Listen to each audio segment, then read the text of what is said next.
Okay, so good evening. Good evening, students. Let us start with the session.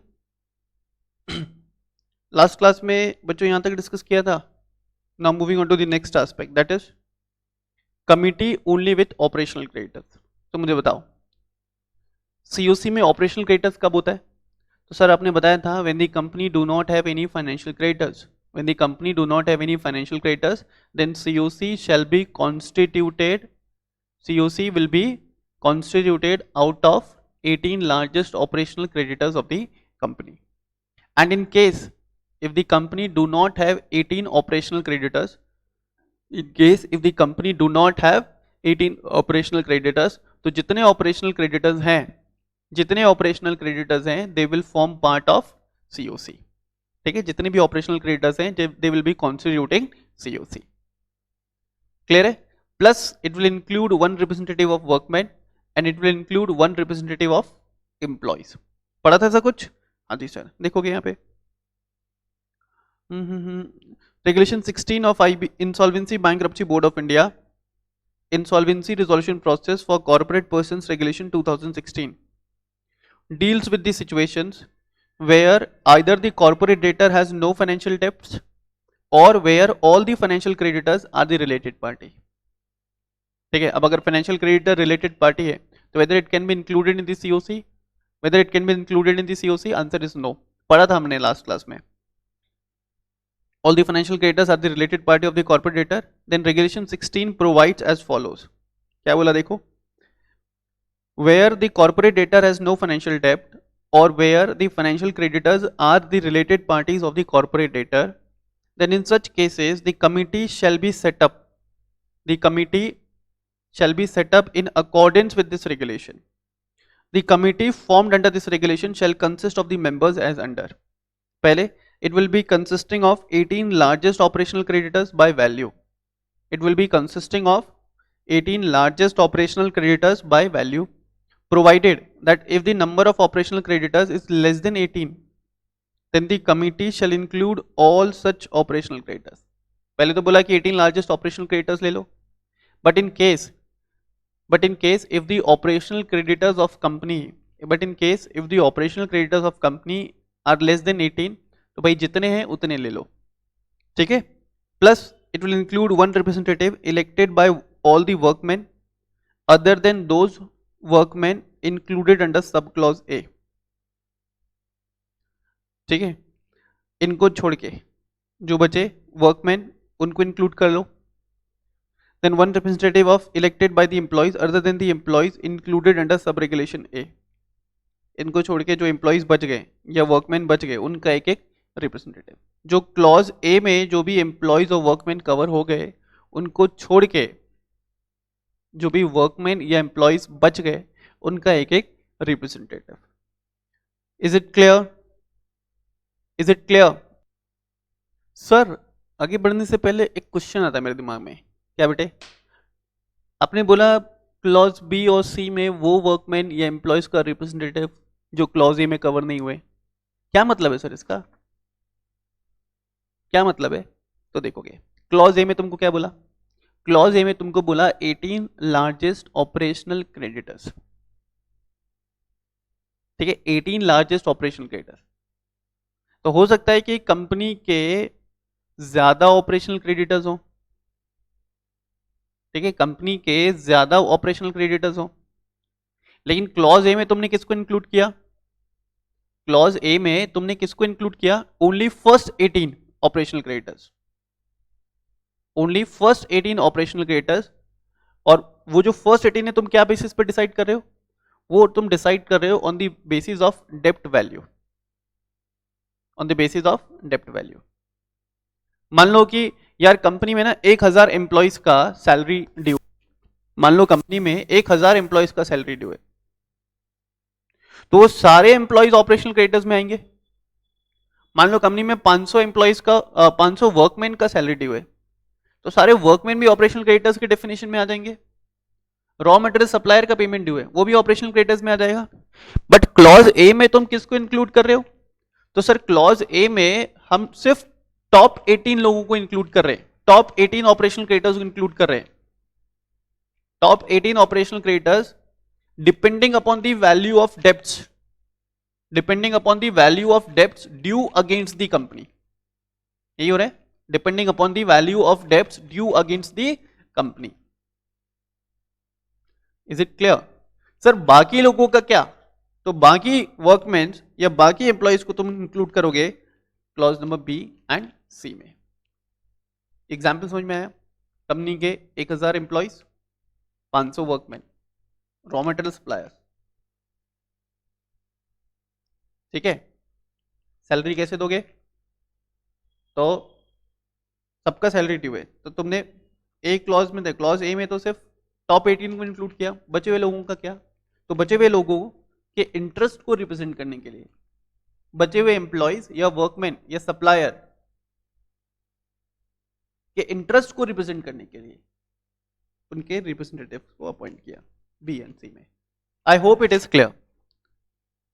ठीक है sir.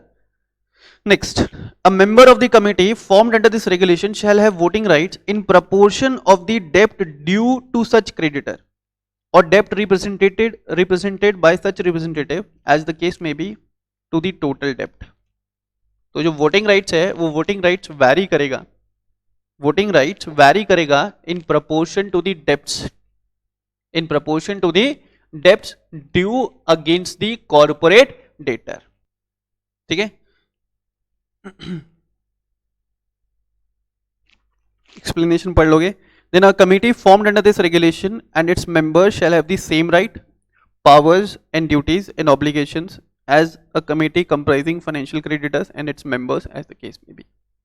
तो operational creditors को include करके जो सीओसी आपने कॉन्स्टिट्यूट किया है वो सीओसी के पास भी सेम पावर्स होंगे जो normally COC including financial creditors के पास होते हैं. फिर से एक बार, a committee formed under this regulation and its members shall have the same rights, powers, duties and obligations as a committee comprising financial creditors and its members as the case may be. ठीक है बच्चों? हाँ जी sir. Now meeting of COC. Section 24 of the code prescribes the following modalities for the meeting of COC. The members of the COC may meet in person or by other electronic means as may be specified. तो physical meeting provision है, physical meeting as well as meeting through video conferencing. दोनों का provision है. In person meeting भी हो सकता है और मीटिंग थ्रू वीडियो कॉन्फ्रेंसिंग भी हो सकता है. A meeting of COC shall be conducted by resolution professional. The resolution professional shell give notice of each meeting. Notice of meeting मुझे बताओ किस किस को जाएगा? तो सर आपने बताया था नोटिस ऑफ मीटिंग जाएगा सभी फाइनेंशियल क्रेडिटर्स को, नोटिस ऑफ मीटिंग जाएगा सस्पेंडेड बोर्ड ऑफ डायरेक्टर्स को या पार्टनर्स को in case corporate debtor is LLP. याद आ रहा है कुछ? आंसर नोटिस ऑफ मीटिंग जा सकता है ऑपरेशनल क्रेडिटर्स को भी. कब जा सकता है ऑपरेशनल क्रेडिटर्स को? When the operational debts constitute more than 10% of, when the operational debts constitute more than 10% of the total debts due against the company. याद आया? हाँ सर. देखो, the resolution professional shell give notice of each meeting of COC to the members of COC including their authorized representative referred to in subsection 6 and 6A of section 21 and subsection 5. Then notice will be given to the members of suspended board of directors or the partners of the corporate persons as the case may be. Operational creditors or their representatives. Operational creditors को notice कब जाने वाला है? If the amount of their aggregate dues, is not less than 10% of the total debts. ठीक है बच्चों? हाँ जी sir. Then point number 4, the directors, partners and one representative of operational creditors as referred to in subsection 3 may attend the meeting of COC but shall not have any right to vote. In such meeting company के directors, suspended board of directors, partners या representative of operational creditors, इनको भी notice भेजा था ना तुमने, देखो point number B में और पॉइंट नंबर सी में तुमने इनको नोटिस भेजा था। तो although they will be allowed to attend the meeting, although they will be allowed to attend the meeting, but ऐसा बेटर रहेगा चुपचाप, कुछ नहीं बोल सकते, सिर्फ सुनना है, ठीक है। हाँ सर, वोटिंग कर सकते क्या? नहीं, वोटिंग भी नहीं कर सकते। Then subject to subsection 6, 6A, 6B of section 21, any creditor who is a member of committee of creditors may appoint an insolvency professional other than the resolution professional to represent such creditor in a meeting of COC. बहुत simple है। Sir मुझे एक बात बताओ, ये insolvency professional कौन होता है सर? देखो यहां पे ना आईबीसी पढ़ते समय तुम you will come across, एक सेकेंड,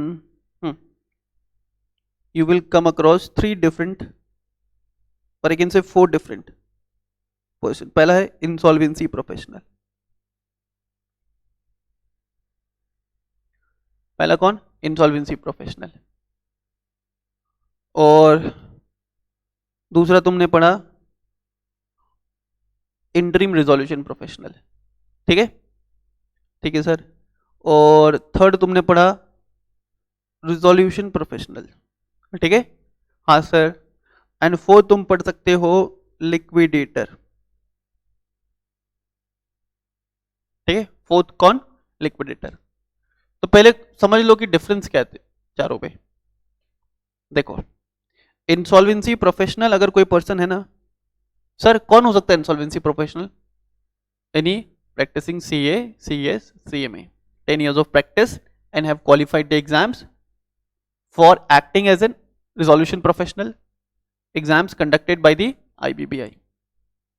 जब तुम वो एग्जाम क्वालिफाई करते हो ना, जब तुम वो एग्जाम क्वालिफाई करते हो तब तुम बनते हो इंसॉल्वेंसी प्रोफेशनल, ठीक है। जब तुमने एग्जाम क्वालिफाई किया as conducted by the insolvency bankruptcy board of India, तब जाकर के आप बने क्या? इंसॉल्वेंसी प्रोफेशनल, तब जाकर के आप बने इंसॉल्वेंसी प्रोफेशनल। अब इंसॉल्वेंसी प्रोफेशनल जब आप बने, you can be appointed as IRP. जब इंसॉल्वेंसी प्रोफेशनल आप बने, you can be appointed as IRP, ठीक है। And when you have been appointed as IRP, तो your appointment can be ratified by COC as discussed, and if the appointment is ratified by COC, you will become RP or you will become resolution professional. And if company goes into the liquidation process, if resolution of insolvency is not possible or if company goes into the liquidation process, you will be liquidator. तो चाहे आप IRP बन रहे हो, RP बन रहे हो या liquidator बन रहे हो, in all the cases basic requirement क्या है? basic requirement क्या? that person should be an insolvency professional, ठीक है, that person should be or must be an insolvency professional. Is it clear? तो यहां पे बोला गया that in order to attend the meeting of COC, in order to attend the meeting of COC, any creditor may appoint an insolvency professional, any creditor may appoint an insolvency professional as their representative, as their representative for the purpose of attending the meeting. Clear है? Is it clear? Next, provided that the fees payable to such insolvency professional representing any individual creditors will be borne by such creditor. जिस insolvency professional को तुमने appoint किया है for the purpose of representing your interest in the meeting of COC, उसको remuneration भी तुम ही pay करोगे। Is it clear? Okay, so now moving on to the next point, point number 6. Each creditor shall vote in accordance with the voting shares assigned to him based on the financial debt owed to such creditors by the company. The resolution professional shall determine the voting shares to be assigned to each creditors in the manner specified by the board. Resolution professional ensure करेगा, ठीक है, resolution professional ensure करेगा that the creditor is exercising the vote, है ना, creditors are exercising their vote only in proportion to the debts, only in proportion to the debts due against the company. The meeting of COC shall be conducted in such manner as may be specified under section 24 subsection 8. ये तो इतना कुछ ध्यान देना. Next, Regulation 18 of Insolvency Bankruptcy Board of India, which deals with insolvency resolution process for corporate persons, Regulation 2016. It provides that the resolution professional may convene a meeting of committee as and when he consider necessary, and he shall convene a meeting if a request to that effect is made by the members of committee representing 33% of the voting share. So meeting can be conducted by the resolution professional either on his own motion, है ना. resolution professional या तो खुद से meeting बुला सकता है COC का, या resolution professional can call the meeting, ठीक है. resolution professional can call the meeting for COC, या can call the meeting of COC if a request for conducting the meeting, is received, है ना, is received from कितने लोग, at least 33%, at least members representing 33% of the voting rights. ठीक है. चलिए, तो quorum मैंने आपके साथ डिस्कस किया था. कोरम कितने में फॉर्म होता है? कोरम फॉर्म होता है at 33%, members holding 33% of the voting shares, members representing 33% of the voting shares. Sir, तो यहाँ पे एक क्वेश्चन अराइज हो सकता है. क्या क्वेश्चन है sir?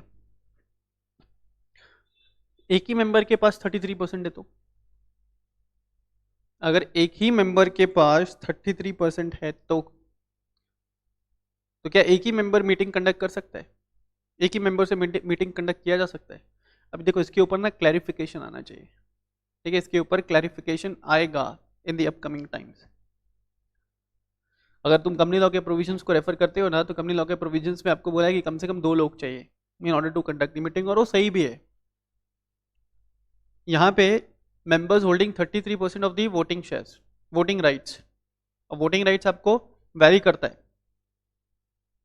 In the proportion of the debts owned against the corporator.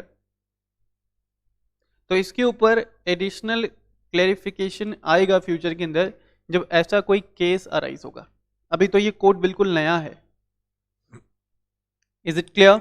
देखो, regulation 22 of the IBC insolvency resolution process for corporate persons, regulation 2016 provides that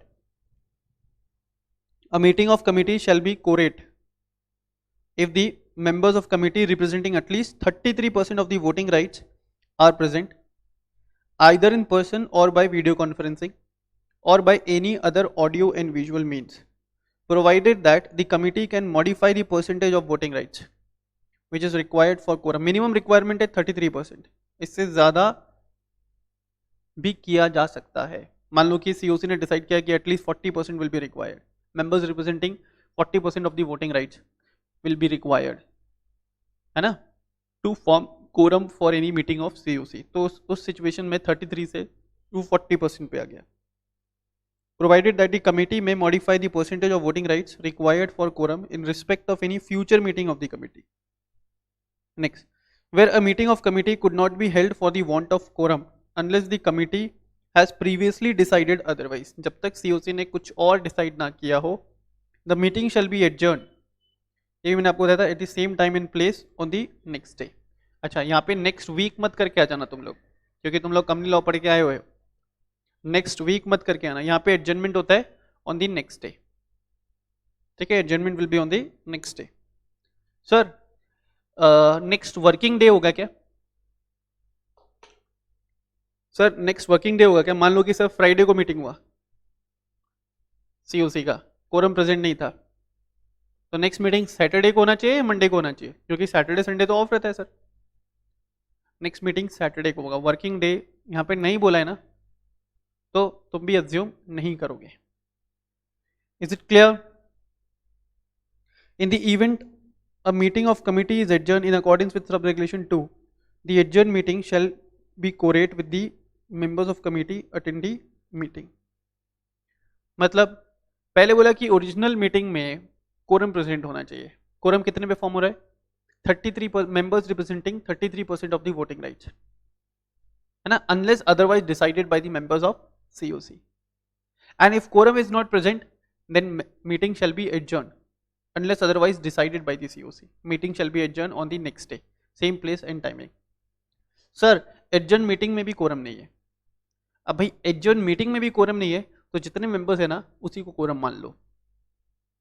sir adjourn meeting में members representing only 15% of the total debts are present, कोई बात नहीं, उसी को quorum मान लो। Is it clear? Is it clear? चलिए आगे। Next, rights and duties of authorised representative of financial creditors. मैंने आपको बताया था लास्ट क्लास में कि फाइनेंशियल क्रेडिटर या तो खुद से प्रेजेंट हो सकता है मीटिंग में, फाइनेंशियल क्रेडिटर या तो खुद से प्रेजेंट हो सकता है मीटिंग में, और ही कैन अपॉइंट, और financial creditor can appoint a representative. ठीक है, वो रिप्रेजेंटेटिव नॉर्मली कौन होता है बेटा? वो रिप्रेजेंटेटिव नॉर्मली होता है कोई भी इंसॉल्वेंसी प्रोफेशनल। ठीक है, that representative normally would be any insolvency professional. देखो, the IBC Second Amendment Act 2018 has added a new section 25A to provide for the rights and duties of AP of financial creditors. The authorized representative under subsection 6 or subsection 6A of section 21 of subsection 5 of section 24 shall have the right to participate and vote in the meeting of COC on behalf of financial creditor he is representing in accordance with the prior voting instruction of such creditor obtained through physical or electronic means. बोला representative meeting attend कर सकता है creditors के behalf पे, voting कर सकता है creditors के बिहाफ पे on the basis of instructions. ठीक है, on the basis of instructions given bye such financial creditor. It shall be the duty of authorized representative to circulate the agenda and minutes of the meeting of the COC to the financial creditor which he is representing. The authorized representative shall not act against the interest of financial creditor he represent and he shall always act in accordance with the prior instruction. बोला representative को जो बोल करके भेजा ना किसने? Financial creditor ने, उसको वैसे ही अपने ऑब्लिगेशंस डिस्चार्ज करने पड़ेंगे, उसको वैसे ही अपने ऑब्लिगेशंस डिस्चार्ज करने पड़ेंगे। रिप्रेजेंटेटिव अपना दिमाग यूज नहीं कर सकता। He need to act exactly as per the instructions, he needs to act exactly as per the instructions given by the financial creditor. ठीक है बच्चों, provided that if the authorized representative represents several financial creditors, then he shall cast his vote in respect of each financial creditor in accordance with the instruction received from each financial creditor to the extent of his voting shares.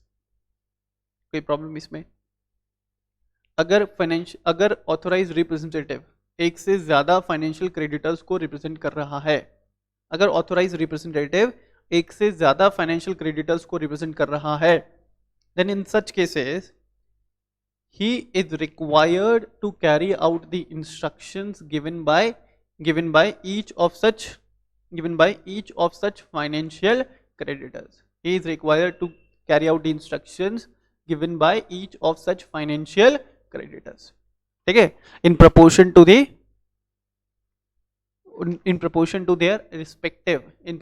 their respective voting rights. Next, provided further that if any financial creditor does not give any prior instruction through physical or electronic means, the authorized representative shall abstain from voting on behalf of such creditor. Sir ऊपर आपने बताया कि authorized representative is required to carry out the instructions as given by the financial creditor. लेकिन sir अगर financial creditor ने कोई instruction ही नहीं दिया है, सर अगर फाइनेंशियल क्रेडिटर ने कोई इंस्ट्रक्शन ही नहीं दिया है, इन सच केसेस वो क्या नहीं कर सकता बच्चों, वो वोटिंग नहीं कर, वो मीटिंग अटेंड करेगा but he will not vote. बात समझ में आ रहा है? चलिए next, the authorized representative shall file with the COC any instruction received by way of physical or electronic means from the financial creditor he represents for voting in accordance therewith, to ensure that the appropriate voting instruction of the financial creditor he represents is correctly recorded by interim resolution professional or the RP as the case may be। जो भी instruction जितने भी voting rights के respect में दिया गया है authorise representative को, ऑथोराइज रिप्रेजेंटेटिव वो इंस्ट्रक्शंस कम्युनिकेट करेगा किसके साथ, COC के साथ, सो एज टू इंश्योर कि जितने वोटिंग शेयर्स उसको मिले हैं वो वोटिंग शेयर टैली कर रहे with the records as prepared by the voting shares. देखो किस वोटिंग शेयर्स आपको प्रोपोर्शनल होता है किससे, डेप्ट से, है ना, तो वो डेप्ट जो है due against such financial creditor वो टैली होना चाहिए ना, वो टैली होना चाहिए as per the information, as per the information received by the IRP। clear? approval of committee of creditors for certain actions, मैंने आपको बताया था नॉर्मली COC के मीटिंग में कोई भी रिजोल्यूशन पास होगा with the majority of the creditors, ठीक है, with the consent of majority of creditors या consent of creditors holding majority of voting rights, generally ऐसे होगा। लेकिन कुछ स्पेसिफिक ट्रांजेक्शन्स है जिसमें आपको स्पेशल मेजॉरिटी चाहिए, कुछ स्पेसिफिक ट्रांजेक्शन जिसमें आपको स्पेशल मेजॉरिटी चाहिए या 66.66% था, वैसे तो मोर स्पेसिफिकली 66.66% था लेकिन उसको भी 66% कर दिया गया है, ठीक है। तो certain resolutions which can be passed only with the majority of 66% of the creditors, ठीक है, इन दी COC। Section 28 of the code lists out certain actions that may be taken by the RP only with the prior approval of COC by a vote of 66% of the voting shares. And the aim of this section is to secure the consent of COC for certain specific matters. If the resolution professional takes any of the actions which are listed under section 28 subsection 1 without obtaining the consent of COC, then such actions will be considered as void. Then such actions will be considered as void. देखोगे section 28(1) provides that notwithstanding anything contained in any other law, कोई और law कोई और बात कह रहा है, कहने दो, हम उसको कंसिडर नहीं करेंगे for the timing in force. The resolution professional during CIRP shall not take any of the actions without the prior approval of COC।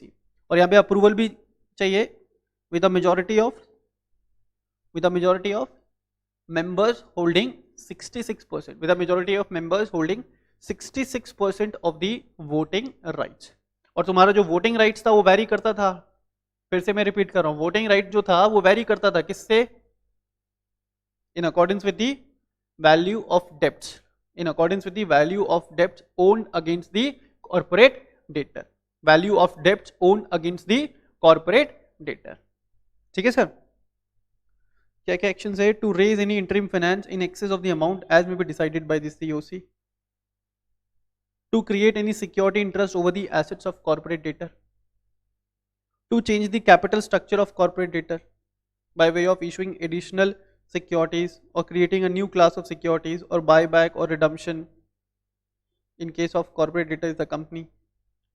Then to record any changes in the ownership interest of the corporate debtor, to give instructions to the financial institutions maintaining accounts of corporate debtor for a debit transaction for any amount in excess of the amount as may be decided by the COC, to undertake any related party transactions, to amend any constitutional document, MOE की बात कर रहे हैं और AOE की बात कर रहे हैं, to amend any constitutional document of corporate debtor, to delegate its power to any other person, ठीक है। resolution professional अपने powers किसी और पर्सन को डेलीगेट करना चाहता है, ठीक है, नहीं कर सकता without seeking the prior consent of majority of members of COC, to dispose of or permit the disposal of shares sell करना of any shareholders of the corporate debtor or their nominees to the third party. Then to make any changes in the management of corporate debtor or any of its subsidiary, to transfer rights of financial debts or operational debts under material contracts otherwise than in the ordinary course of business, to make any changes in the appointment of terms of contract of such personals, managing director हो गया, director हो गया, उनके terms of appointment को change करें, auditors के terms of appointment को change करें. चेंज करने के लिए क्या करना पड़ेगा? Prior consent of COC will be required. ठीक है, with a majority of 66% of the creditors. Then make changes in the appointment of terms of contract of statutory auditors, आगे ना ये भी, और internal auditors of corporate debtors, changing the terms of appointment. Is it clear? Now section 28 subsection 2, देखो ये सारे transactions को carry out करने के लिए, इन सारे transactions को carry out करने के लिए resolution pass करना पड़ेगा, या resolution pass करवाना पड़ेगा. किसको? resolution professional को, with a majority of 66% of the creditors. ठीक है, आ जाओ आगे. Section 28 subsection 2 mandates that the resolution professional shall convene a meeting of COC and seek the vote of creditors prior to taking any of the actions as specified under section 28 subsection 1. बोला इनमें से कोई भी transactions को carry out करने के लिए resolution professional को COC का मीटिंग कंडक्ट करना पड़ेगा एंड COC से अप्रूवल लेना पड़ेगा. COC का मीटिंग कंडक्ट करना पड़ेगा एंड COC से अप्रूवल लेना पड़ेगा. Is it clear?